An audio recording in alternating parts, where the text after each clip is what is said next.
നമ്മൾ already 5th മൊഡ്യൂളിലെ Laurent series discuss ചെയ്തതാണ്.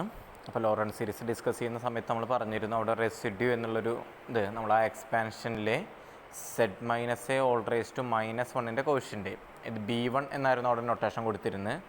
ആ B1-നാണ് നമ്മൾ residue at the point A എന്ന് പറയുന്നത്. അപ്പോൾ റെസിഡ്യൂ കാൽക്കുലേറ്റ് ചെയ്യാനും റെസിഡ്യൂ വെച്ച് ഇൻ്റഗ്രേഷൻ കാൽക്കുലേറ്റ് ചെയ്യാനുള്ള ടോപ്പിക്സാണ് ഇനി നമുക്കുള്ളത്. നമ്മൾ ഓൾറെഡി 4th മൊഡ്യൂളിൽ ചെയ്തിരുന്ന അതേ പ്രോബ്ലംസ് തന്നെ.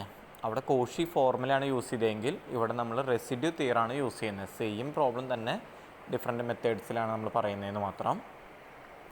ഏകദേശം നമ്മൾ ചെയ്യുമ്പോഴൊക്കെ നമുക്ക് തോന്നും ഇത് അവിടെ ചെയ്ത് അത് തന്നെയല്ലേന്ന്. ഏകദേശം ചെറിയ ചേഞ്ചുകൾ മാത്രമേ വരുന്നുള്ളൂ.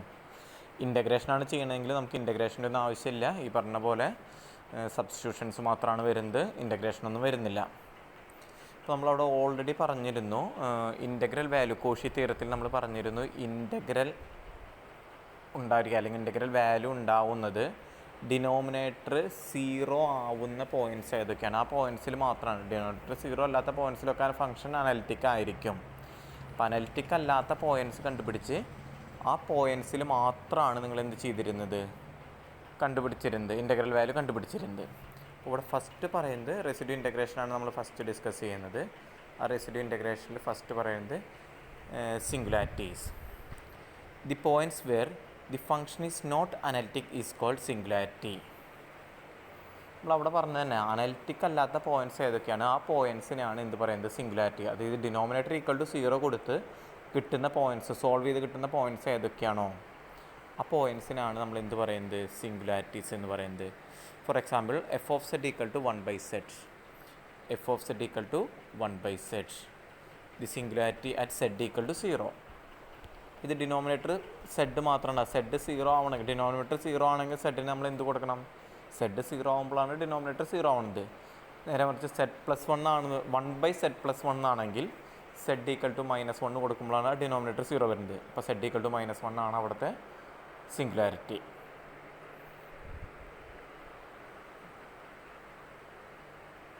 അതിൻ്റെ എന്താണ് സിംഗുലാരിറ്റിയുടെ എന്താണ് ഡെഫിനിഷൻ, പക്ക മാത്തമാറ്റിക്സ് ഡെഫിനിഷൻ എന്താണെന്നാണ് പറയുന്നത്. ജസ്റ്റ് നിങ്ങളൊന്ന് വായിച്ച് നോക്കുക, നമുക്കതിൻ്റെ ആവശ്യമില്ല. നിങ്ങൾ ഇത്രയും അറിഞ്ഞിരുന്നാൽ മതി. ഡിനോമിനേറ്റർ 0 ആവുന്ന പോയിൻറ്റ്സ് ഏതൊക്കെയാണോ, ഏതൊക്കെ വാല്യൂസ് കൊടുക്കുമ്പോഴാണ് സെഡിന് ഏതൊക്കെ വാല്യൂസ് കൊടുക്കുമ്പോഴാണോ ഡിനോമിനേറ്റർ 0 വരുന്നത് ആ പോയിൻറ്റ്സിനാണ് നമ്മൾ സിംഗുലാരിറ്റീസ് എന്ന് പറയുന്നത്. ദെൻ അതിൽ ഫസ്റ്റ് വൺ ഇമ്പോർട്ടൻ്റ് ആയിട്ടുള്ളത് removable singularity. Removable singularity.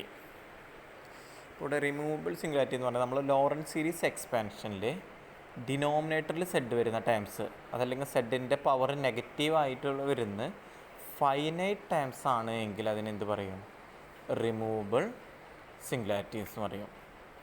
Finite ആയിട്ടാണ് വരുന്നതെങ്കിൽ വായിച്ച് നോക്കൂ.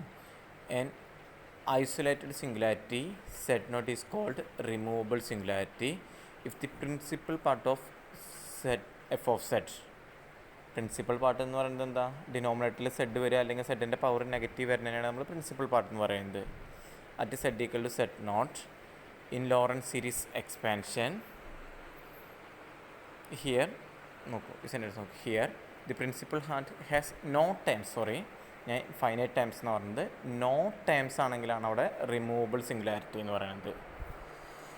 നോ ടൈംസ് ആണെങ്കിലാണ് റിമൂവബിൾ സിംഗുലാരിറ്റി. അവിടെ എന്ത് വരാൻ പാടില്ല, പോസിറ്റീവ് പവേഴ്സ് ഓഫ് സെഡ് മാത്രമേ വരാൻ പാടുള്ളൂ, അല്ലെങ്കിൽ 0 പവർ കോൺസ്റ്റൻ്റ് നമ്പറും വരാം. അങ്ങനെയാണെങ്കിലാണ് അതിനെ റിമൂവബിൾ സിംഗുലാരിറ്റി എന്ന് പറയുന്നത്. ഇനി അടുത്ത് നമ്മൾ അതിൽ തന്നെ പറയുന്നത് പോൾ. എന്താണ് പോൾ? അപ്പോൾ പോളിലാണ് ഈ പറഞ്ഞ finite. Here the principal part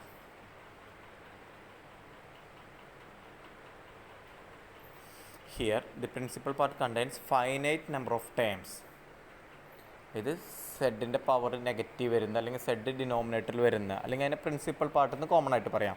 principal പാർട്ടിൽ നമുക്ക് കൗണ്ട് ചെയ്യാവുന്ന ഫൈനൈറ്റ് നമ്പർ മാത്രമേ ഉള്ളൂ. ഒരു 10 അതല്ലെങ്കിൽ 15. സാധാരണ നമ്മൾ ചെയ്യുന്ന പ്രോബ്ലംസിനൊക്കെ 1 or 2 ഒക്കെ ആയിരിക്കും. അപ്പോൾ അത്രയും ഇവിടെ പറയുന്നത് ഫൈനൈറ്റ് ടൈംസ് ആണെങ്കിൽ അതിനെന്ത് പറയും, പോൾ എന്ന് പറയും. അങ്ങനെ പ്രിൻസിപ്പൽ പാർട്ടിൽ ഒരു ടൈമും ഇല്ല, അവിടെ ടൈലർ പാർട്ട് മാത്രമേ ഉള്ളൂ എങ്കിൽ അതിനെ റിമൂവബിൾ സിംഗുലാരിറ്റി എന്ന് പറയും. ദെൻ തേർഡ് വണ്ണാണ് എസെൻഷ്യൽ സിംഗുലാരിറ്റി എന്ന് പറയുന്നത്. ഇവിടെ എസെൻഷ്യൽ സിംഗുലാരിറ്റി എന്ന് പറയുന്നത് പ്രിൻസിപ്പൽ പാർട്ടിൽ ഇൻഫൈനൈറ്റ് ടൈംസ് ഉണ്ടെങ്കിൽ അതിനെന്ത് പറയും? Essential singularity. അപ്പോൾ 3 ടൈപ്പാണ് സിംഗുലർ പോയിൻറ്റ്. അപ്പോൾ ആദ്യം സിംഗുലർ പോയിൻ്റ് എന്ന് പറഞ്ഞാൽ അനലിറ്റിക് അല്ലാത്ത പോയിൻറ്റ്സ് ഏതൊക്കെയാണോ അതാണ് സിംഗുലർ പോയിൻറ്റ്സ്. ദെൻ സിംഗുലർ പോയിൻറ്റ്സിന് 3 ആയിട്ടാണ് നമ്മൾ ഡിവൈഡ് ചെയ്യുന്നത്. First one removable. Removable means the principal part has no times. Principal part ഒരു ടൈം പോലും ഉണ്ടാവാൻ പാടില്ല. അങ്ങനെയാണെങ്കിലാണ് അതിനെ റിമൂവബിൾ എന്ന് പറയുന്നത്. ഫൈനൈറ്റ് ടൈം ആണെങ്കിൽ അതിനെ പോൾ എന്നാണ് പറയുന്നത്. ഇൻഫൈനൈറ്റ് ടൈംസ് ആണെങ്കിൽ അതിനെയാണ് എസെൻഷ്യൽ സിംഗുലാരിറ്റി എന്ന് പറയുന്നത്.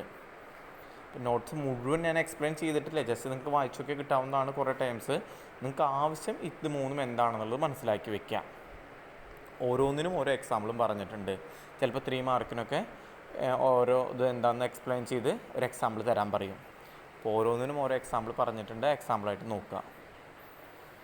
ഓക്കെ, നമുക്ക് പ്രോബ്ലം ചെയ്യാനുള്ളത് മുഴുവൻ പോൾ വെച്ചിട്ടുള്ള പ്രോബ്ലംസ് ആയിരിക്കും. ഫസ്റ്റും തേർഡും ഉണ്ടായിരിക്കില്ല, സെക്കൻഡ് കേസിലുള്ള പ്രോബ്ലംസ് ആയിരിക്കും നമുക്ക് ചെയ്യാനുള്ളത്. ഓക്കെ.